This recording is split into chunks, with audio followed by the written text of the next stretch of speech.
Panggil keluarganya satu persatu ditanya, wahai anakku, apa yang kau persiapkan Ramadan tahun ini? Amalan apa sebagai tambahan daripada amalan hari-hari biasanya untuk bulan suci Ramadan ini? Ditanya satu-satu, mulai dari anak yang paling tua sampai anak yang paling kecil ditanya, kau sudah siap berapa kali khatam Al-Quran? Kau berapa? Engkau berapa?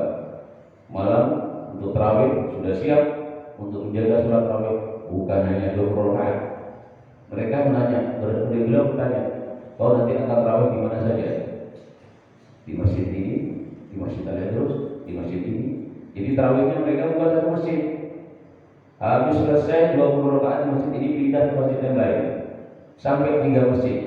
Kalau 20 berapa rakaat? 60. Nah, kita di akhir zaman 20 rakaat sudah rasa-rasa. Bahkan ada yang warning lagi, nggak mau 8 rakaat cukup. Padahal kalau kita merujuk pada nas hadis Nabi SAW, ketika Nabi mentasydid atau memotivasi umatnya untuk mendirikan bulan Ramadan, itu redaksi hadisnya itu umum, yaitu dengan kalimat man qama Ramadan. Man qama Ramadan.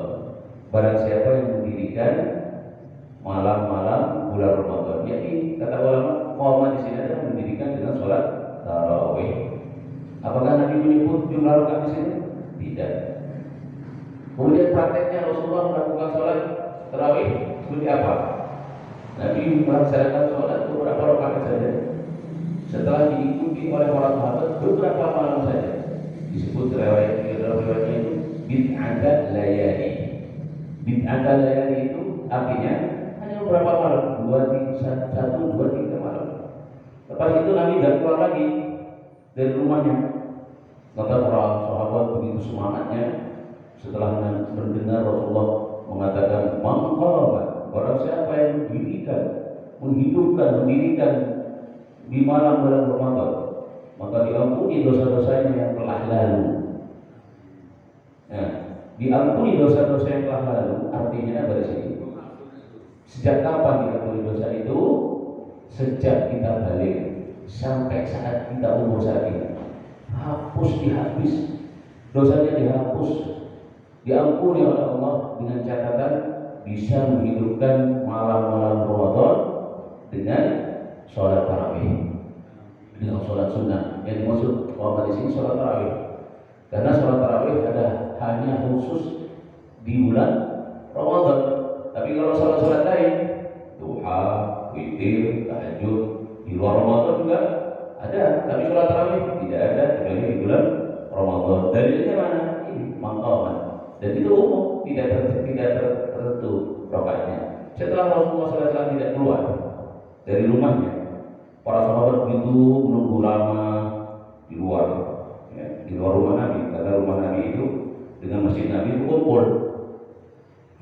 Yang dulu ketika Ka'bah kiblat menghadap ke Baitul Maqdis, posisi rumah Nabi berada di belakang, mihrab ada di depan.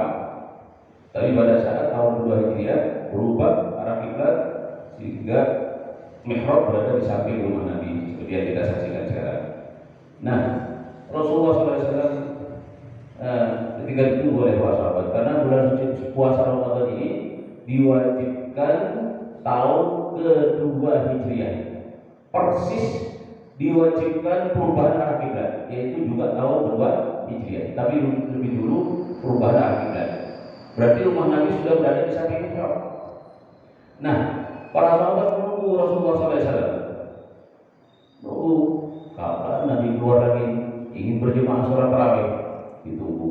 Bahkan ada satu riwayat diceritakan ada satu sahabat memberanikan diri mengambil kerikil atau satu riwayat dikatakan biji kurma, diketukkan ke pintu Nabi. Mereka sepertinya mengasih tahu kepada Rasulullah, ya Rasulullah, kami sedang menunggu panjenengan untuk sholat tarawih. Nabi tidak keluar.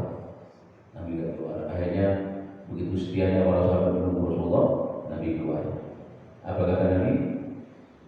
Kalian menunggu saya. saya tidak keluar, karena kalau saya keluar dan nanti saya terus lakukan ini berjemaah bersama kalian, apa kata Nabi, aku khawatir nanti ini akan dianggap oleh kalian wajib, atau saya khawatir kata Rasulullah, saya khawatir nanti sholat ini akan dijadikan diwajibkan sehingga membebani kalian. Maka Rasulullah SAW tidak keluar, ya, tidak keluar dari rumah, sehingga para sahabat melakukan sholat sendiri-sendiri. Ya. Tapi jangan atas kemudian dipraktekkan saat ini dengan sama dengan zaman Nabi. Kemudian pada saat setelah sholat isya nggak keluar dari rumah, sholat di rumah nggak keluar. Kemudian ditanya, kenapa nggak ke masjid? Rasulullah nggak keluar dari rumah. Kalau Rasulullah tidak keluar itu ada maksud hikmah, hikmah ilahiyah, hikmah tasyri'iyah, sehingga sholat rawih tetap sunnah. Kalau kita nggak keluar bukan hikmah tasyri'iyah, karena kekenyangan. Ya, jadi dalam hal ini jangan meniru Nabi, karena Nabi nggak keluar itu takut sampai sholat itu dijadikan diwajibkan dalam sholat. Nah, begitu sayangnya Rasul kepada kita.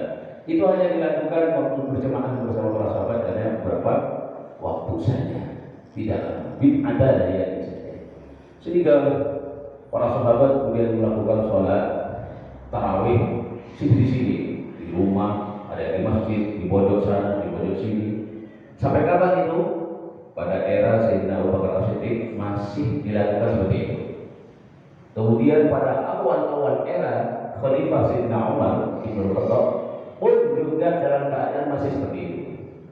Begitu semangatnya para sahabat, Sayyidina Umar melihat kelompok sana mendirikan sholat sendiri, kelompok sini mendirikan sholat sendiri, di rumah sana mendirikan sholat sendiri, di rumah sini mendirikan sholat sendiri.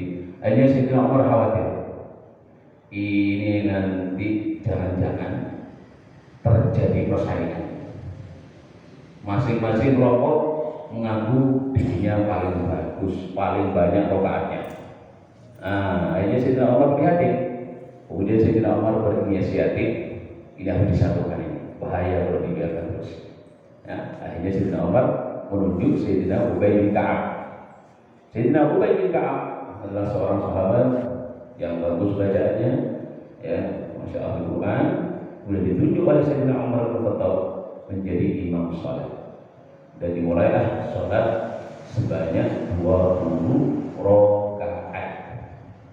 Kemudian pada saat setelah dilaksanakan salat itu beberapa waktu, mulailah ada protes-protes di antara sebagian para sahabat mengkritik Sayyidina Umar.